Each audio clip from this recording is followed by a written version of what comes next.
Viene Modric, el centro, cabezazo,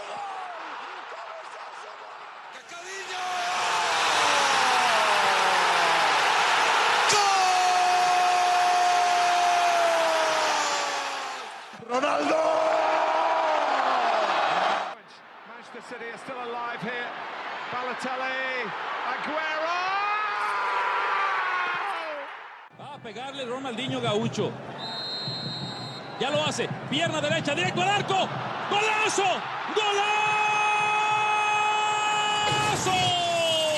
¡Golazo!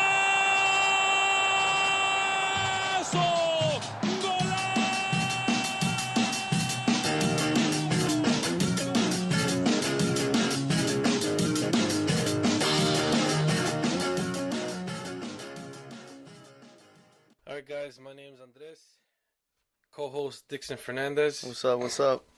And this is the Mundo de Futbol podcast. There you go. This is our first time doing this, so bear with us, guys. Yeah, bear with us.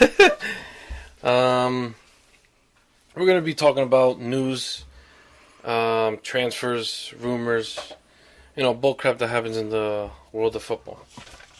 I don't really want to talk too much about scores, only because the business page on Instagram does that. I'll drop the name a little bit later, but we'll get started with our first stories. Yep. So what's going on at Chelsea? I don't know, man. Like we were just discussing. We're just talking about it. 3 games in a row, they lost. 4-1, 3-0, 2-1. 4-1 against Watford. Like I was just telling you a few minutes ago, at the 81st, 82nd, Watford came back and they got 2-1.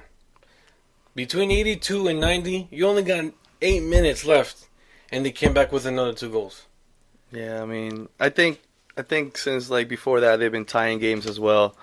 I think it's all mental, They keep carrying that as a soccer player. I think you just carry the mentality of losing or being down. So I think that's what's hurting Chelsea right now. But what really blows my mind, this is what I was saving for once we started the podcast, is that they just won the Premier League. They literally just won it back in May. And now look, they're crap. Well, you have to know that every team that hasn't won it is going to come for them. So yeah, that's true. I mean, because it happened. I mean, obviously, Chelsea is different than Leicester City, but it happened with Leicester City too. You know what I'm saying? Yeah. So that's crazy. I mean, we have a story here about Luis Enrique going to Chelsea. So, what you being a coach, me as an ex-coach, but you currently as a coach, what do you think about that? Like, you think that's a good move? I don't know. I mean, I think Chelsea's coach has been doing good. I mean, they won. They just recently won. They've been winning games, but they're not. They're in a downfall right now. I don't know if changing coaches will make a big difference, really. But, I mean, because they just brought in They brought in Ross Barkley, who came from Everton. I honestly don't know why Chelsea even bought them. That was just. And they bought Giroud too. And then they bought Giroud. Yeah, I think that's it. I think that's the bad luck. Coming from Arsenal.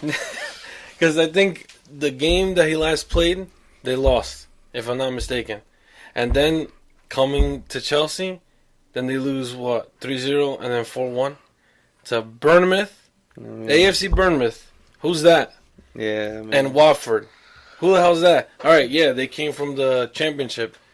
But still, they're no Man United or Man City I'd say no Arsenal, but Arsenal still sucks. There are new teams, but there are new teams that are hungry to stay up there. So, they're going to come out with everything. That's true. No matter what. That's a good point. Chelsea might be a little bit, they come out thinking they're going to get a win easily, but, it's 11 against 11 at the end of the day. Well, yeah, that is true. The smaller teams do, they do put up that fight against those bigger teams. Yeah. Like, for an example, Real Madrid. They played the other day against Leganés, and they got eliminated from the Copa del Rey. So yeah, I do. I think they lost 2-1 as well. I think on aggregate they lost 2-2 or something like that. But Leganés had the away goals. Yeah. Jesus, man. Real Madrid. Me, I'm a Barca fan, so and you being a Barca fan, so that makes us happy. But still, that's not. Coming back to Chelsea, I think they'll pick it up. I mean, changing coaches really. I hope they don't restart, do that. But I mean, if you look at the history with Chelsea, every time the president doesn't like what he sees, that's it. They just dump him out. Like with Jose Mourinho, after they won, what did he do? He lost a few matches, dump him out. You know what I'm saying? So I'm hoping, just as you, I'm hoping Antonio Conte doesn't lose his job, because he's a great manager. They got great players. I mean, Hazard, fantastic player. I mean, I think they have to, in a way, they have to just finish playing the Champions League, see what happens. Yeah, definitely. After that, but let him play, since at the end of the day he got him past group stage. Yeah. So, and let him coach, because I don't think it's gonna make a big difference really changing coaches at this point. Yeah, exactly. That's gonna be bumpy though, because against Barcelona. It's gonna be a tough game. I mean, they beat us before. That's true. Yeah, so they beat us before. Yeah, definitely eliminated us. So it's gonna be a good game. Next thing we got talking about. Speaking of changing coaches, Deportivo just signed Clarence Seedorf. The guy who did a lot of damage with AC Milan back in the day, and he's a former Real Madrid player. But like I was talking to you before, his history in coaching is not that great. He came in a few seasons back as head coach for AC Milan, and we've all known AC Milan hasn't been doing that great in the past few years. Ever since that era of AC Milan ended, they haven't done great. And Seedorf came in. He took over for, if I'm not mistaken, it was only like 4 months. Didn't do good. I think he took 6th, 7th, 8th place, something like that. Mm-hmm. And then he went to China, obviously maybe because of the money. Obviously. Pero, if I'm not mistaken, he went to a second division team in China. It wasn't even. Oh, it wasn't even. No, it wasn't even the first division. And they still, I guess he still wasn't that great, and he didn't bring the team up to the first league. So now he's taking over Deportivo. I mean, tell you the truth, I haven't seen Seedorf really coach. I mean, no, I have seen him as a player most of the life. So, I mean, as a player, he's been great. As a coach, again, he might be really inexperienced, but you never know. I think Guardiola started like that. You never knew who the hell Guardiola was, and true. And then he came and he changed things. So it all depends on what he has learned throughout his coaching. Yeah. What he has learned. I don't know if he could pick up Deportivo, but. But what sucks about that is that it's a heavy task. Not only is Deportivo, losing some games here and there, but I think if I'm not, they're in 17th place. So if they stay, 18th. Excuse me. If they stay in that range, they're gonna get relegated down to the second division. Yeah, they're in 18th place. 18th place with 17 points. They're only 3 points away from Levante. I mean, Seedorf has a tough task there. I mean, it's hard to come in as a coach, having to try to. I mean, he's pretty much just going in trying to get a few more wins to try to keep him off there. Pretty much. He's not gonna win anything. Deportivo is I don't think he's gonna fight anything. He's pretty much just fighting relegation, and Seedorf is just gonna just try to keep him out of that zone. I mean, I honestly would like to see him succeed, and become like another Guardiola or another Luis Enrique, and come take over and boom, just become a star on the coaching role. Yeah. But again, like you said, it is a big responsibility for him to get them out of relegation zone. But I mean, let's hope and see, that he can succeed. Yeah, I mean, it all depends not only on him but also the players. How well they adapt to his system. Definitely. Because everything is different. You had Guardiola.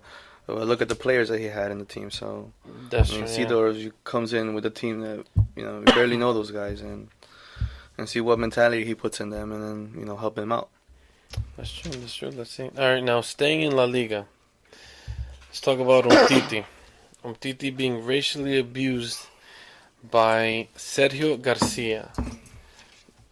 according to Marca, which is a Spanish newspaper, Piqué had to pull Umtiti apart from Sergio Garcia because obviously him giving him some racial slurs, calling him, the N, and, all these other stuff. Piqué had to pull him apart because, Sergio Garcia was calling him that. But what really annoys me about this situation is that nothing really has been done. You see all these hashtags and all these stands like, oh, yeah, fight against racism, but nothing's been done. Because this isn't the first time that's happened, especially in La Liga. It's happened to Neymar when he was at Barca. And it's also happened to Dani Alves when he was at Barca. And, it's tough, for you to be a colored player in La Liga when all you're going to be getting is, racially abused. I mean, this racial has to stop. I mean, no matter what, I think it's going to keep on going. It's never going to... In reality, it's not going to stop. I think during the games, you sometimes say some racial stuff. It shouldn't be like that, but, some people say it in not that serious. Maybe at the heat of the moment, they say stuff they shouldn't. Probably after that, Sergio Garcia is probably, yo, I'm sorry, or whatever it is. But it's not supposed to be like that, like you said, I seen it with Dani Alves. Even when they threw a banana at him. Yes, exactly. He actually answered back by getting the banana and eating it. So that's a good way to answer them back. Again. True, but that's the thing. If La Liga wants foreigners to continue coming to their league to play for their league, wouldn't you? Say for example, you go over there and you're a little darker than your skin tone. You go over there and you play for Barcelona, and you get bananas thrown at you, calling you names and this. Wouldn't you want to be out of that league? I'd exit 1, 2, 3. I guess it all depends on the people. Sometimes people take that as a what's it called? As a joke? No, not as a joke. As a test. As a test for them. Okay. So they like I said, for example, Dani Alves, he picked up the banana, ate it. That's a way for him to be like, yeah, F you people. I don't care what you guys say. I'm going to show whatever I have in the field. I'm living a good life, and that's it. Umtiti, I don't really know pretty much, saying Garcia saying something to him like that, it's not right, but at the end of the day, it's something that comes out because the other opponents are frustrated, Mm-hmm. So that's only a way of intimidating people by just saying racial stuff and then seeing what he could do. But yeah, that is a good point. You speak on the field, Yeah. You do your thing. Yeah, stay quiet. I think you gotta stay quiet. Say something back. Obviously in the game you're gonna say something back, and keep playing. Keep making that person frustrated because they're not happy. They're not happy where they're at. And that's it. Good point. Have you ever been racially abused? Maybe, but I guess they didn't. I took it as pretty much as a joke. I didn't really care. It was, playing. You'll get all those kind of things called Mexicans and shit like that. But I didn't really care. At the end of the day, I was the one smiling because we got the win, and they were the ones going home crying. So that's what it was. Now, was that here in high school or traveling? It was during high school. It was during semi-professionally that we played and everything, everything. Right. It happens. It happens. It's not gonna stop. Say for example, the league cannot do anything about it. There's always gonna be one person, at least one person that's gonna come out with that. Yeah. So. I hope if it's true because all this stuff can be thrown out in the media just to make a story. But I'm hoping if it is true, I hope, Sergio Garcia gets fined at least or something. He probably will get fined, because that's... If it comes out to be true, yeah, he'll probably be fined, and that's it, That's how they solve problems here. Yeah. Fining people, and that's it, All right, now, next subject that we're going to talk about is Umtiti's teammate, Lionel Messi. This guy got another kid. Another kid, man. Another one. It's just another day for him to be retired, as you could say, because having 3 kids and then playing at the same time, plus, what is he, 31, 30, something like that? Around 30, 31. I think that's it. And then now that he has all these kids, his his time's coming close to hang up his boots. I think he knows already. Like, you know, Definitely. I think 5 years from now, I'm keeping it 5 years, but.